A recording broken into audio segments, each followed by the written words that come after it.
This channel does not promote any violent, harmful, or illegal activities. All content provided by this channel is meant for an educational purpose only.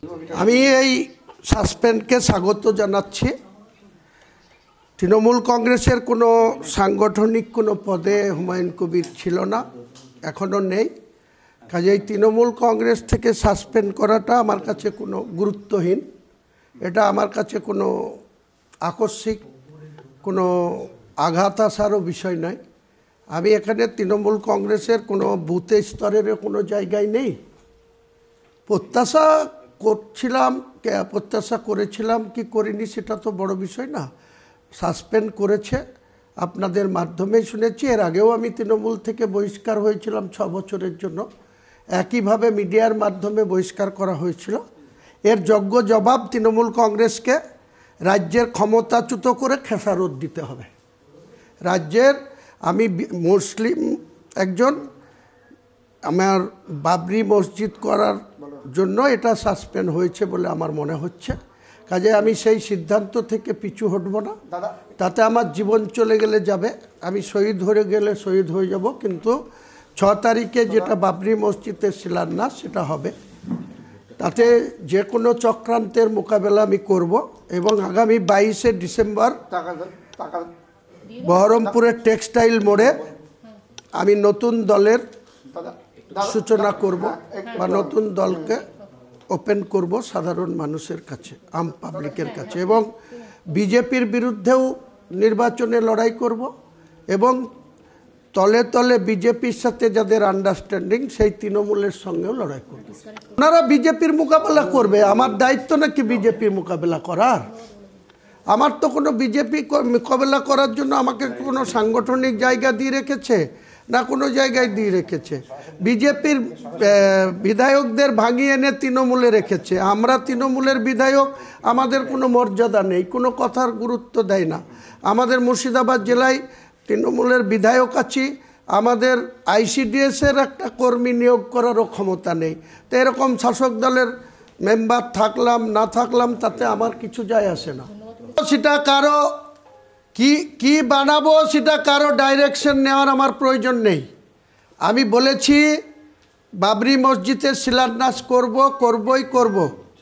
কারো যদি ক্ষমতা থাকে, শক্তি থাকে, রুখে নেবে। আমি আমার জীবনের বিনিময়ে হলেও বাবরি মসজিদের যে এলান করেছি 2024 সালের 12ই ডিসেম্বর কলকাতায় অন ক্যামেরায়, বিভিন্ন চ্যানেলের ক্যামেরায়, সেখান থেকে আমি সরছি না।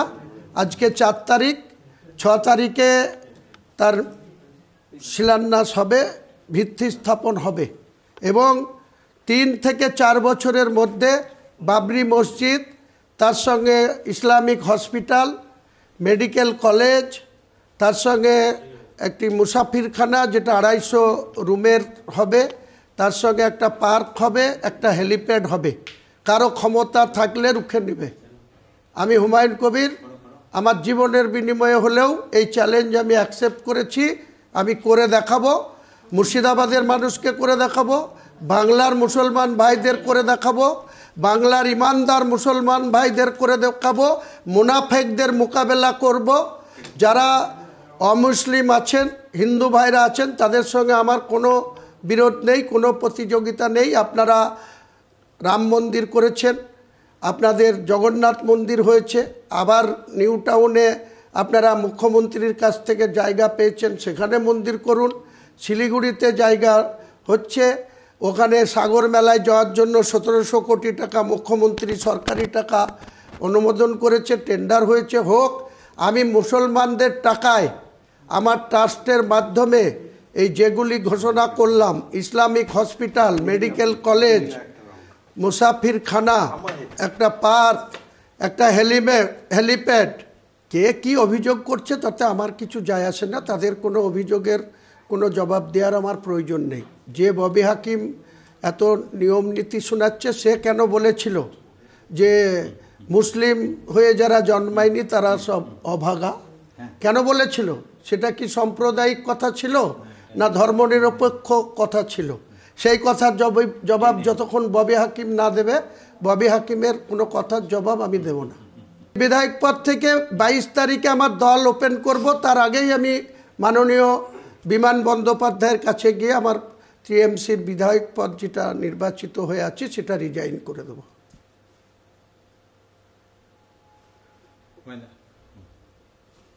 হ্যাঁ, নতুন দল রেডি আছে। এদের চক্রান্ত আমি অনেক দিন থেকেই বুঝতে পেরেছি। আমাদেরকে পদে পদে অসম্মান করেছে। মুখ্যমন্ত্রী মমতা বন্দ্যোপাধ্যায় আমার সঙ্গে দ্বিচারিতা করেছে, মিথ্যা কথা বলেছে দিনের পর দিন, আমাকে দিয়ে ভোট করিয়ে নিয়েছে, আমাকে দিয়ে যা কিছু তার স্বার্থ পূরণ করার দরকার সেটা করে নিয়েছে। 2012 সালে যেদিন আমি তৃণমূল কংগ্রেসে এসেছিলাম, আজকে যারা মুর্শিদাবাদ জেলায় এমপি, এমএলএ, সাংগঠনিক জেলার সভাপতি, কেউ মন্ত্রী, কেউ প্রাইমারি কাউন্সিলের চেয়ারম্যান হয়ে বসে আছে, তাদের থেকে আমার যোগ্যতা রাজনীতিতে কোনো অংশে কম নাই, কিন্তু আমাদের সঙ্গে দ্বিচারিতা করা হয়েছে। সেই দ্বিচারিতার জবাব তৃণমূল কংগ্রেসকে তাদের রাজ্য থেকে ক্ষমতাচ্যুত করে তাদের খেসারত পাইয়ে দেব। করছি না। 2019 সালের নভেম্বর মাসে অনারেবল সুপ্রিম কোর্ট যে বিজেপির অযোধ্যায় বাবরি মসজিদ ভাঙার ব্যাপারে যে রায় দিয়েছে, যে ভের্ডিক্ট দিয়েছে, তাতে পরিষ্কার করে বলা আছে ওটা যেখানে বাবরি মসজিদ প্রতিষ্ঠা ছিল সেই জায়গাটাতে রামের জন্ম হয়েছিল, রামের জন্মভূমিতে রামলীলাদের জায়গা দিয়ে দিয়েছিল। সেখানে ভারতবর্ষের প্রধানমন্ত্রী 22 জানুয়ারি 2024 উনি রাম মন্দির প্রতিষ্ঠা করেছে। সেকেন্ড প্যারাগ্রাফে রায়ে পরিষ্কার করে বলা আছে যে বাবরি মসজিদ ট্রাস্টকে 5 একর জায়গা দিতে। উত্তরপ্রদেশের গভর্নমেন্ট সেই জায়গাও দিয়েছে, কিন্তু সেখানে কেন এখনও বাবরি মসজিদ হয়নি তার ক্লিয়ার কোনো উত্তর ভারতবর্ষের মুসলমানরা কেউই জানে না, অন্ধকারে আছে।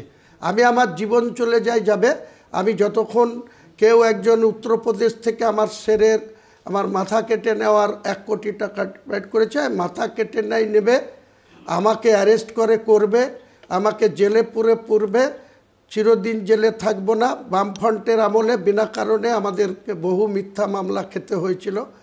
25 মার্চ 2009 আমাকে পারভেজ আহমেদ সিদ্দিক এই জেলার ডিএম ছিল, ডক্টর ভরতলাল মিনা এসপি ছিল, আমাদেরকে অ্যারেস্ট করেছিল বিনা অপরাধে 19 জনকে, আমার সঙ্গী সাথীদের।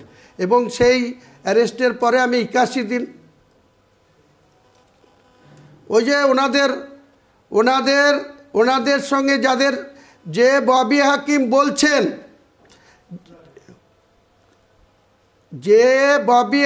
এসব বলছেন, এই ববি হাকিমদের দলের সঙ্গে বর্তমান সিবি আনন্দ বোস গভর্নরের সঙ্গে কোথায় আতাত আছে এটা ক্লিয়ার, যে তিনি রাজ্যের সরকার আছে, পুলিশ মন্ত্রী আছে, মুখ্যমন্ত্রী আছে জেলায়, এবং পুলিশের ডিজি আছে, এডিজি ল অ্যান্ড অর্ডার আছে, এসপিরা রয়েছে, ওসিরা রয়েছে।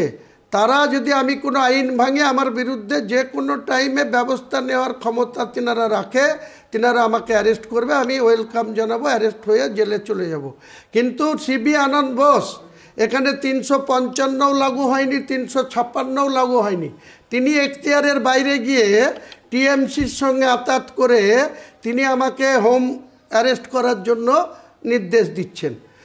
উনি এটা পারেন কি পারেন না, সাংবিধানিকভাবে এখানে কোনো রকম একটা নির্বাচিত সরকার থাকতে একটা রাজ্যপাল এই ধরনের সিদ্ধান্ত নিতে পারে বা আমার বিরুদ্ধে হোম অ্যারেস্ট করার অর্ডার দিতে পারে কিনা সেটা আমার প্রশ্ন।